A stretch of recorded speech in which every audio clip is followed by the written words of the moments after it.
Commander Daniel Cooper walked into the great hall of the palace with his head high and his shoulders straight. 20 years in the military had taught him how to carry himself. Even without his armor, even with his weapons left behind, he looked like a man who had seen real war and lived to tell about it. The hall was enormous. The walls were made of material that looked like crystal but felt warm when Daniel touched it.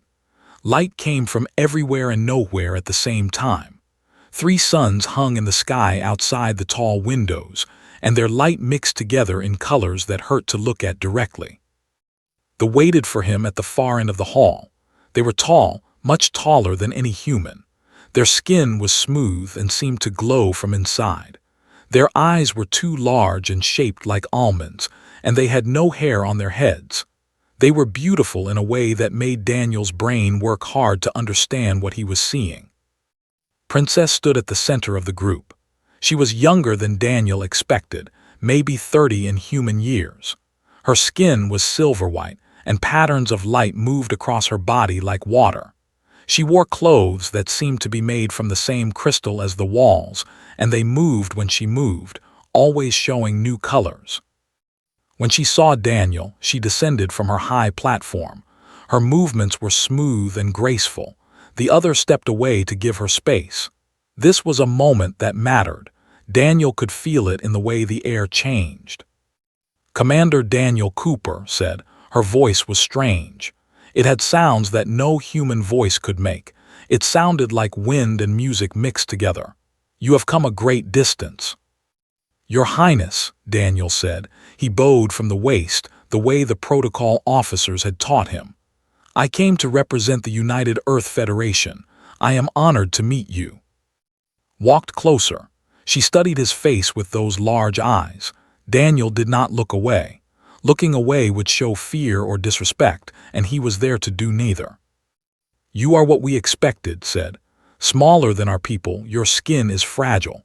Your eyes are not as sensitive to light, but you have something we see in the fighters. You have the look of someone who has fought and won." "I have fought," Daniel said. "I have also lost people. War is never something I want to experience again." Tilted her head slightly. "And yet you were chosen as an emissary, a warrior sent to speak for your people." "I was chosen because I understand the cost of war," Daniel said. "I want to find peace. That is why I came here." The princess turned to the side and raised her hand. Servants brought forward a table with food and drink. The table was covered with things Daniel had never seen before. Some items looked like fruit. Others looked like crystals. Some things seemed to move slightly even though no one was touching them. "Eat," said. "We have prepared these items to be safe for human biology. Our scientists studied your people for many years." Daniel picked up a piece of food that looked like a blue pear. It tasted like honey and something else, something with a flavor that did not exist on Earth. It was good. He ate more. Watched him eat. She seemed pleased. Around them, others watched too, but they said nothing. They waited for their princess to speak. After 30 minutes of eating and talking about small things, stood up. She gestured for Daniel to walk with her. They left the hall and moved down a long corridor. The walls here showed scenes from history. Daniel saw battles and building and things that might have been celebrations. He saw the people growing from primitive to advanced. "I want to show you something," said. They arrived at a window that looked out over the entire city. The city was enormous. Buildings of crystal and metal stretched for hundreds of kilometers. Flying machines moved through the air in organized patterns. Below, Daniel could see movement that had to be millions of people. "This is our world," said. "We have built this over 10,000 years. We have learned science that your people will not understand for another 1,000 years. We have weapons that could destroy entire worlds. We have medicine that can cure any disease. We are strong, Commander Cooper. We are very, very strong." "Yes," Daniel said, "I can see that." "But we are dying," said. This statement seemed to cost her something. "Our birth rate is low. Our children are born weak. Each generation, fewer babies are born. In 500 years, perhaps less, there will be no left. We will be gone from the universe." Daniel understood what was coming. He had read the reports from the science team that came to space ahead of him. They were desperate. They were looking for solutions. "You want something from humans," Daniel said. "Yes," said. She turned to face him fully. "We believe human genetics are strong. We believe a genetic union between a human and a could create offspring that would be healthy. That would be strong. That would save our people." "You want me to be part of an experiment," Daniel said. He kept his voice calm and level. "We want to offer you honor," said. "If you agree to a union with me, you would become part of the royal family. Your children would rule. You would have wealth and power and security. You would be remembered in our history for all time." Daniel looked out at the city below. He thought about waiting on Earth. She was a doctor. They had been together for 8 years. She wanted to marry him when he came home. They had talked about children.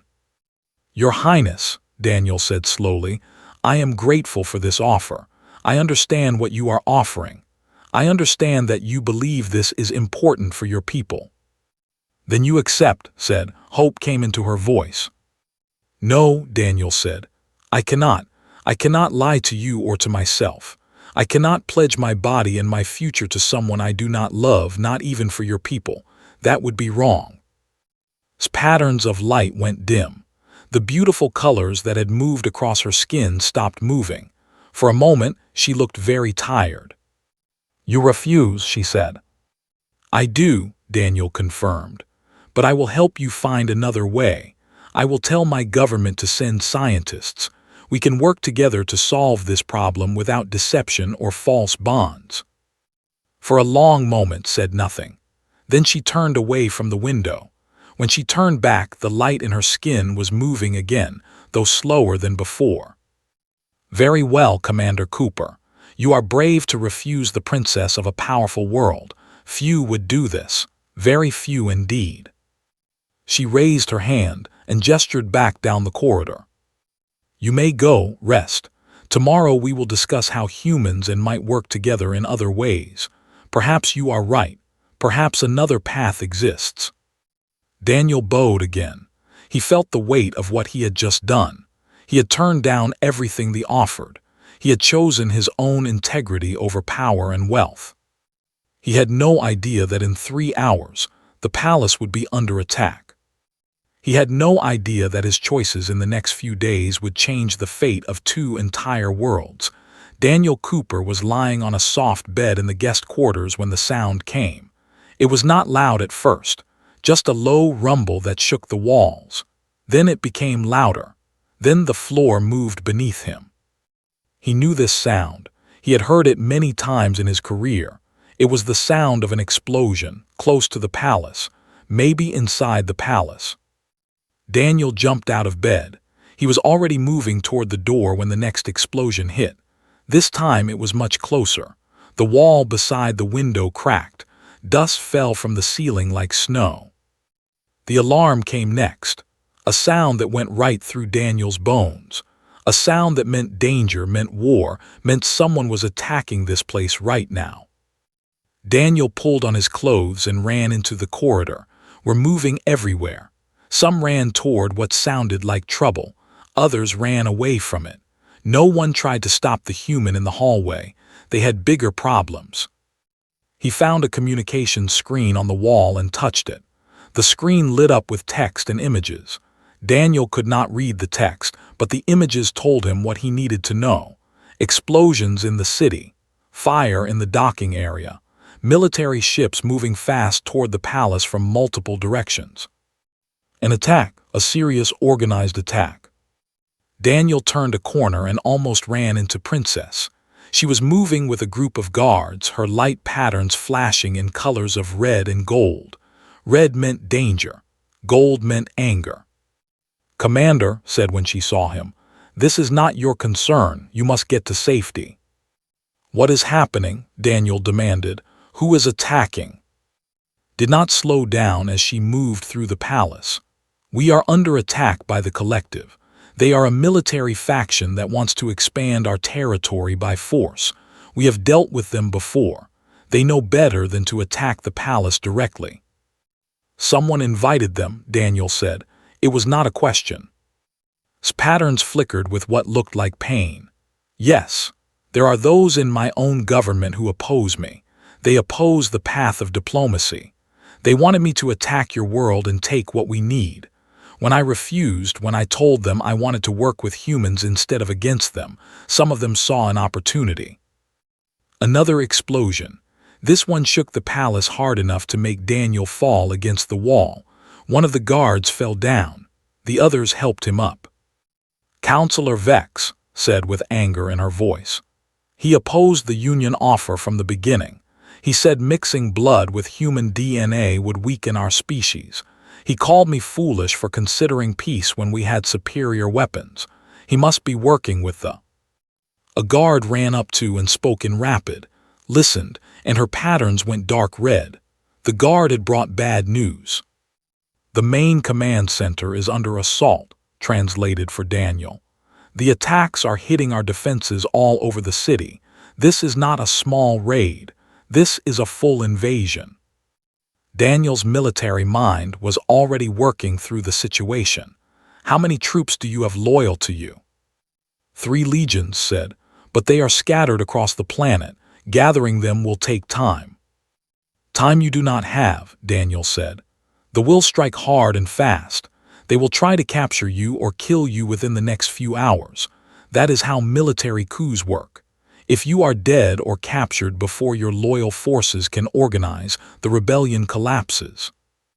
Moved faster, they descended into the lower parts of the palace.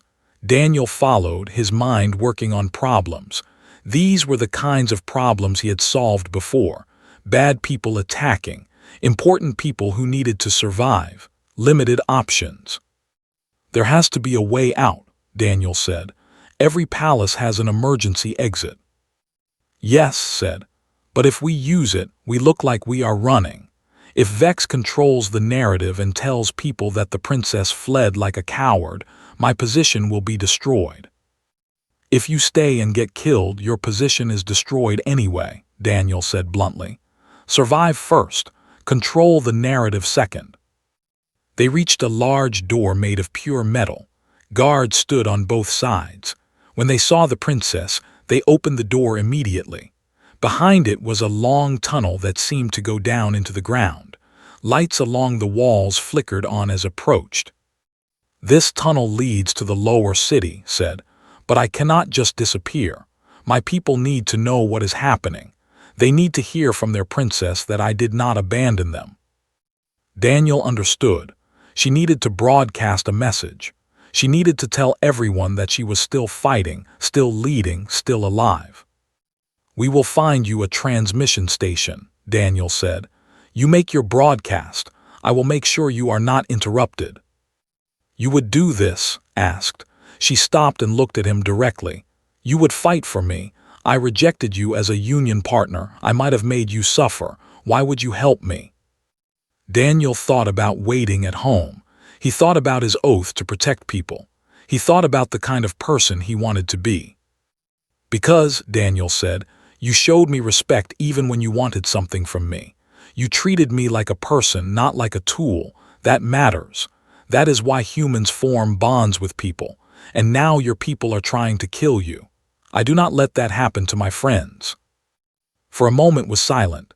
Then her light patterns changed. They became softer, less red, more blue and white. Come, she said. The transmission station is close, but we must move fast. They are coming. And they were. Daniel could hear the sounds of fighting in the palace above them. Blaster fire, the crash of things breaking, shouting in both human and... The war had come to the palace. And Daniel Cooper, a human who had walked away from power, was now the only person standing between the princess and those who wanted to destroy her. It was not how he had planned his day. But then again, the best moments of his life had never gone according to plan. The transmission station was built into the rock beneath the palace. It had been constructed thousands of years ago as an emergency backup system. They had made copies of everything important so that if one system failed, another could take over. Daniel and moved through the lower tunnels with speed and purpose. Knew the way. She had trained for this moment her entire life, though probably never thought she would actually need to use these tunnels. Two guards followed them.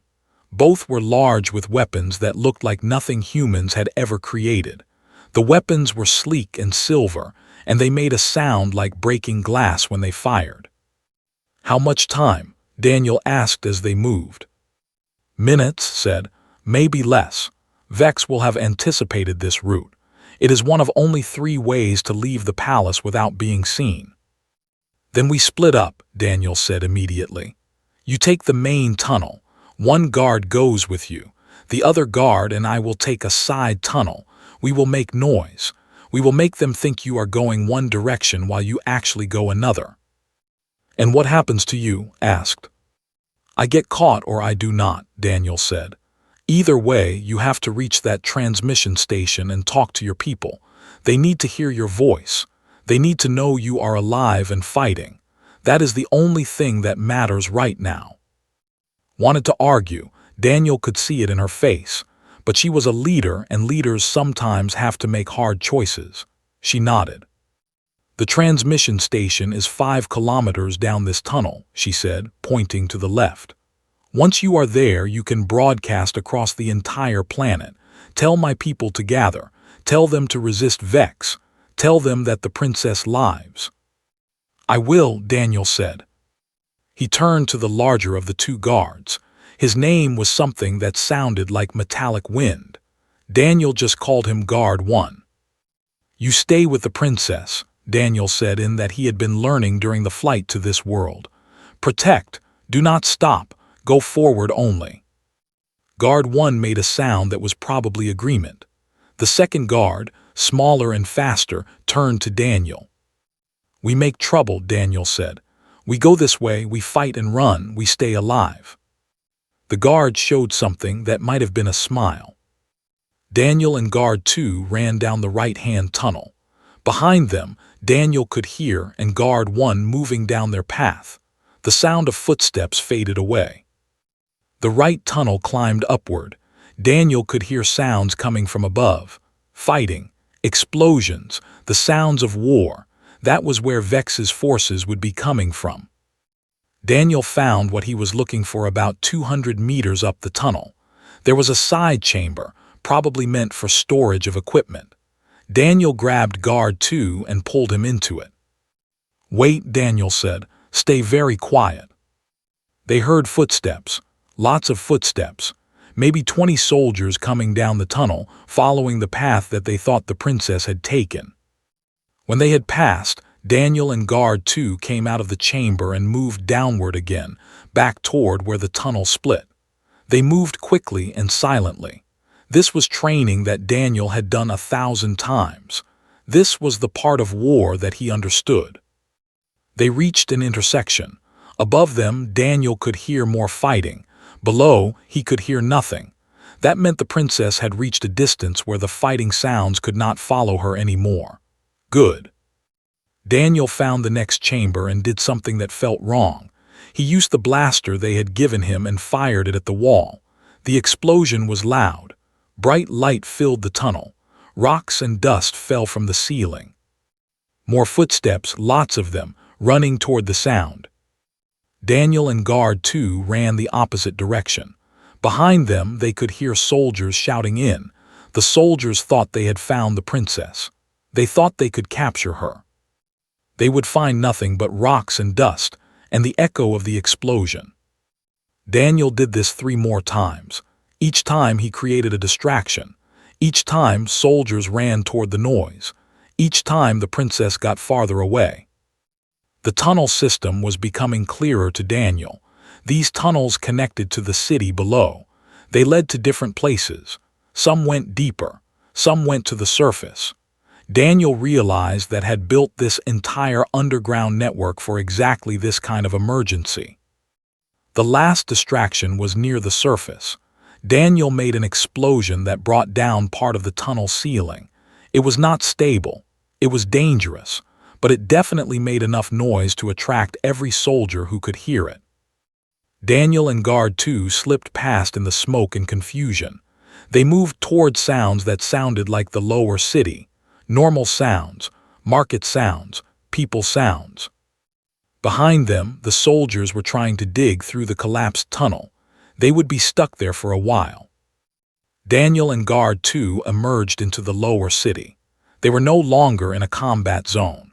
They were just two beings walking through streets that looked somewhat like human cities, buildings made of materials that gleamed, people moving about their daily lives.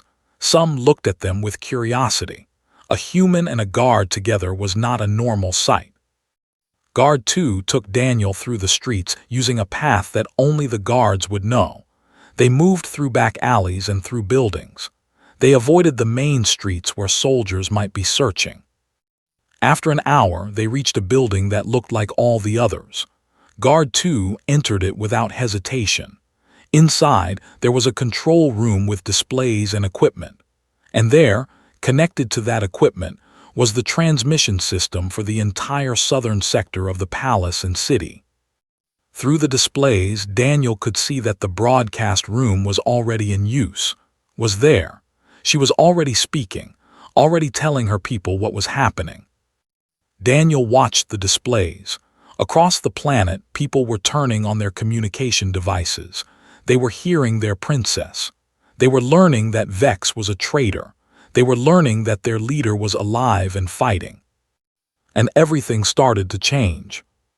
The military forces that had been neutral suddenly declared loyalty too. The forces that Vex controlled suddenly found themselves surrounded.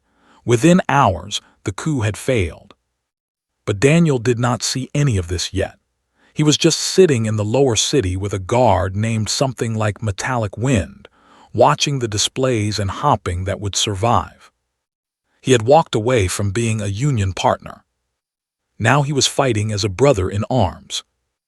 That seemed like a better choice. 3 days after the fighting ended, Daniel Cooper stood in a secure room in the lower city and prepared to broadcast his own message. Had asked him to do this. She had asked him to explain to the people why a human warrior had helped save their princess. He did not wear armor. He did not carry weapons. He wore the simple clothes of a visitor, nothing more. The broadcast camera pointed at him, waiting for him to speak. In the past 72 hours, Vex had been arrested. The collective had been driven back to their home territory. Loyal forces had secured control of the palace and the capital city. The broadcast had reached every on the planet and on the colonies in orbit. But there was still confusion. There were still people who did not understand why a human would risk his life to save an alien princess. In culture, such things did not happen. Beings helped only those they had bonds with. Bonds were created through blood or through long service. Daniel had none of these bonds with. "I am Commander Daniel Cooper," Daniel said into the camera. His voice was steady and clear. "I came to as a representative of the United Earth Federation. I came here to find peace between our people." He paused, gathering his thoughts. 3 days ago, I was offered something that most would have accepted.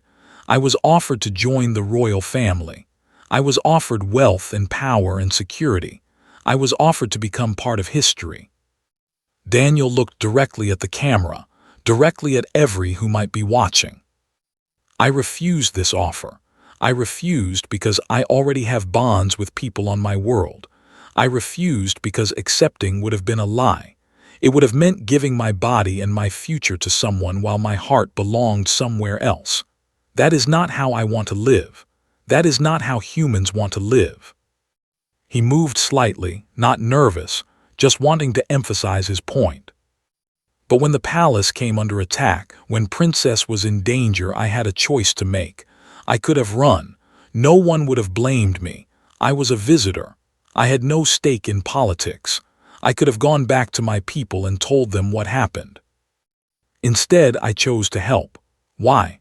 Not because of bonds of blood, not because of long service, but because Princess showed me something that humans understand and value." Daniel paused again, making sure everyone was listening. "She showed me honor.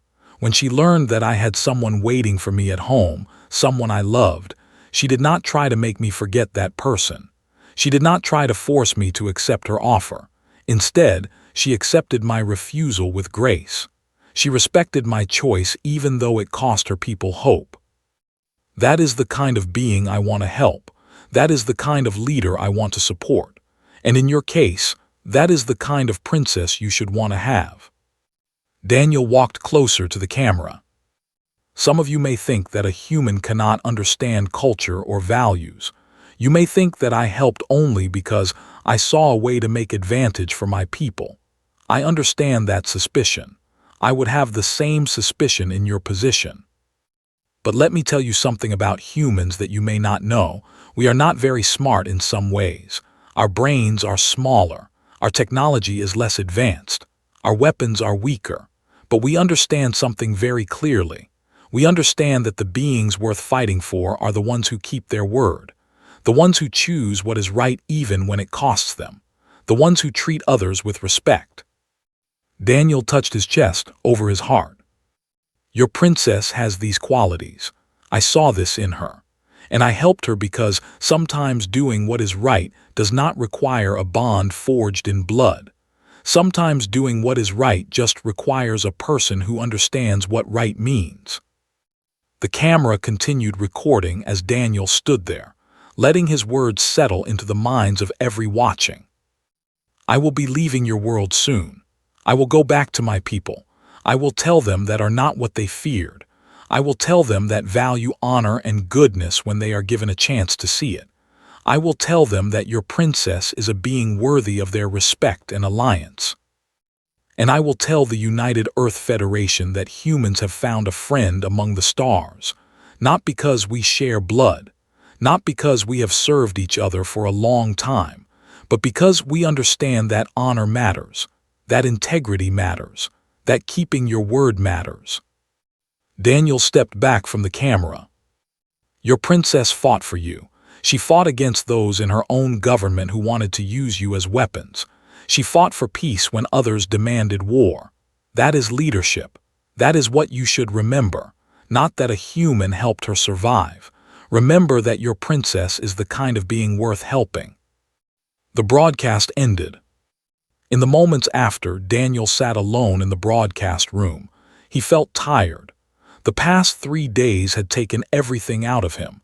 He had not slept much. He had been running and hiding and fighting. He had made decisions that he would have to live with for the rest of his life.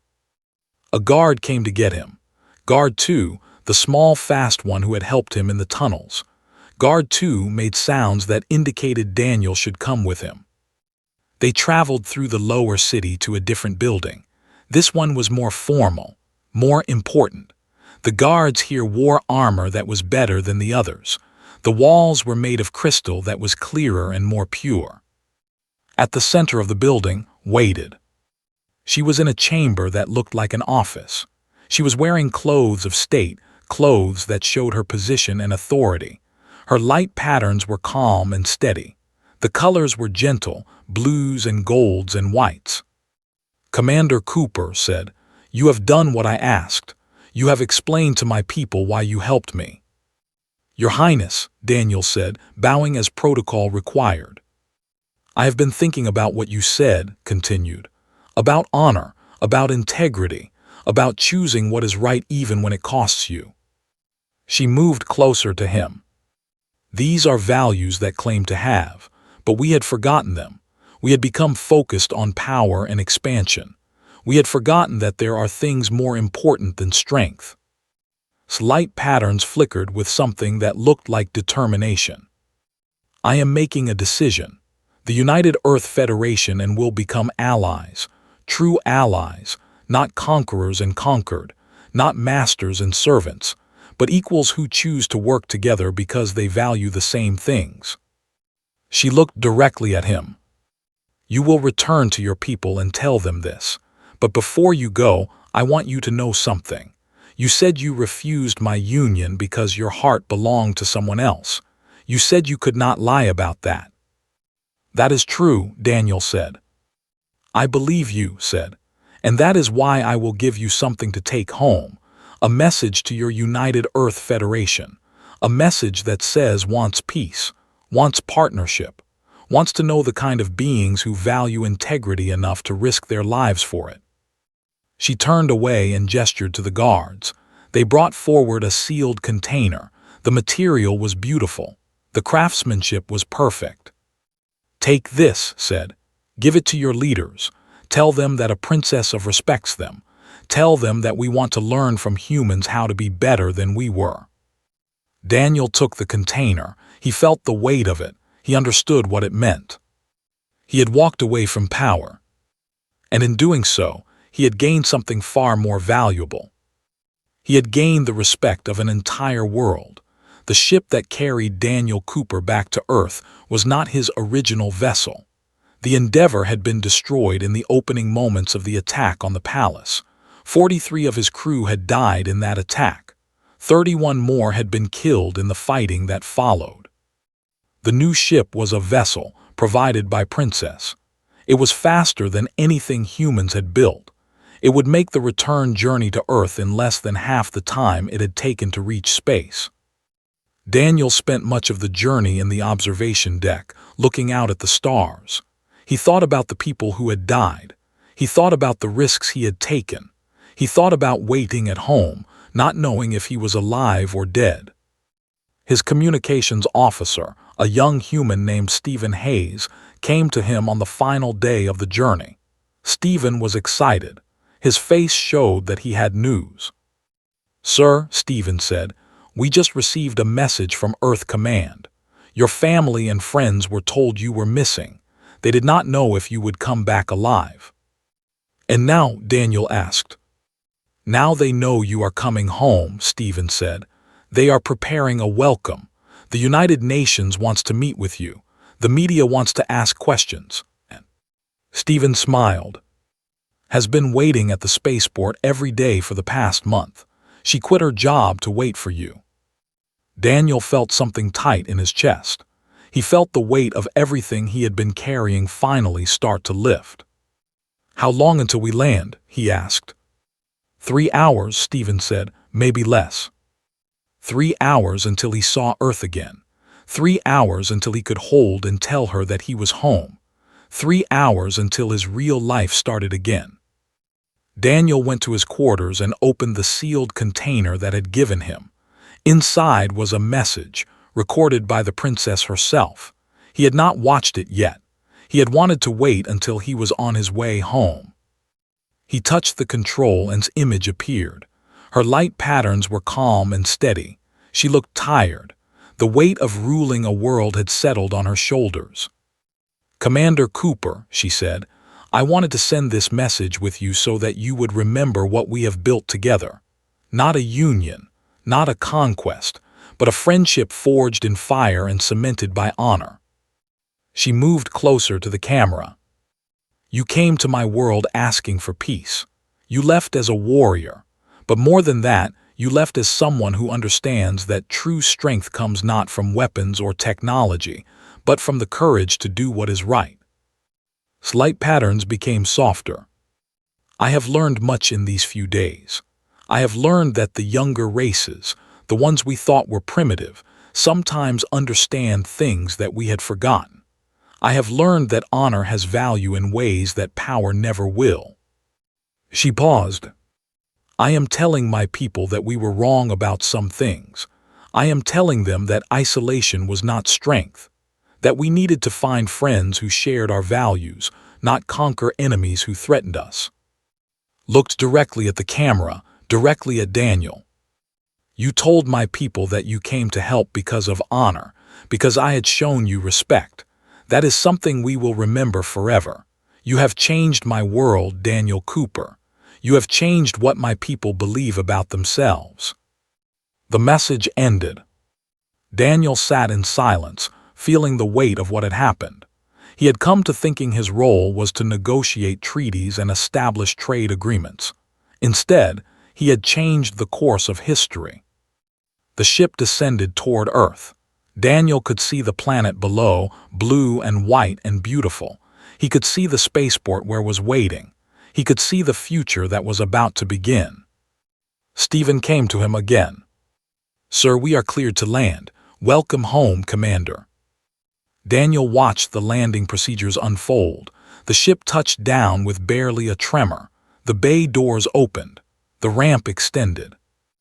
Daniel stood in the doorway, looking out at the spaceport.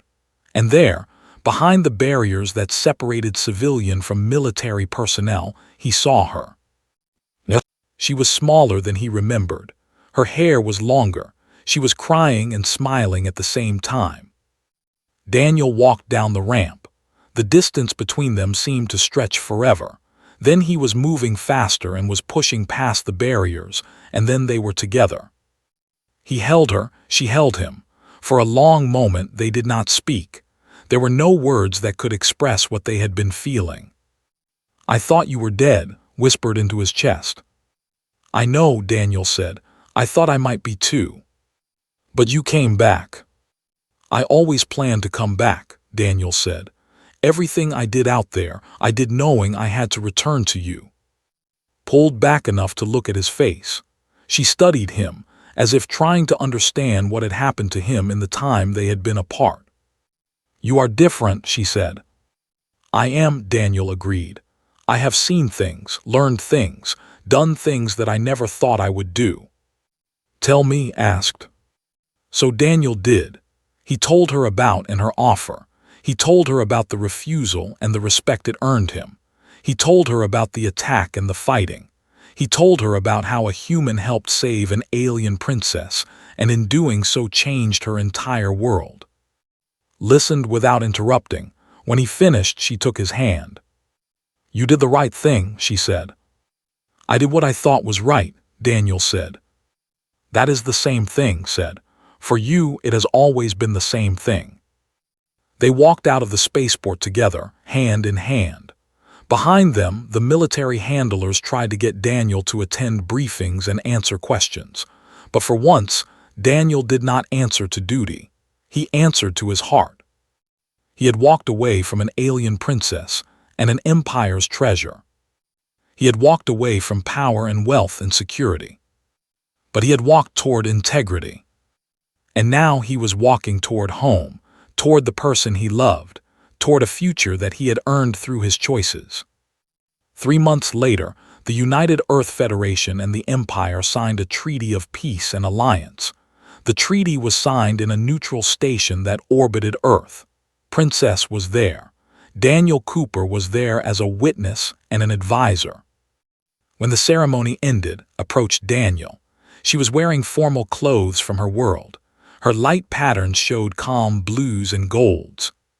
"You have become a bridge between our worlds," she said. "I did not plan it that way," Daniel said. "No," agreed. "But that is what makes it true. You did not choose to be a bridge. You chose to be honest. The bridge came from your honesty." She extended her hand in the human gesture of friendship. Daniel took it. "Thank you," said, "for showing me that there are things more important than power. Thank you for showing me that honor is not just a word. It is a choice that we make every day."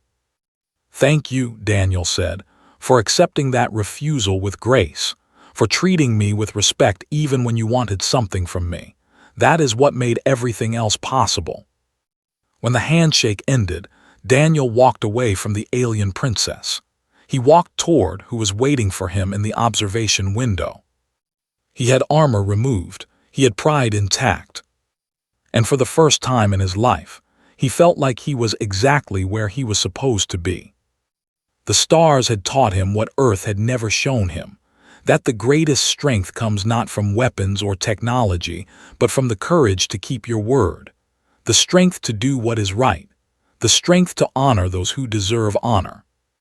That was the lesson he brought home. And that was the lesson that changed 2 worlds forever.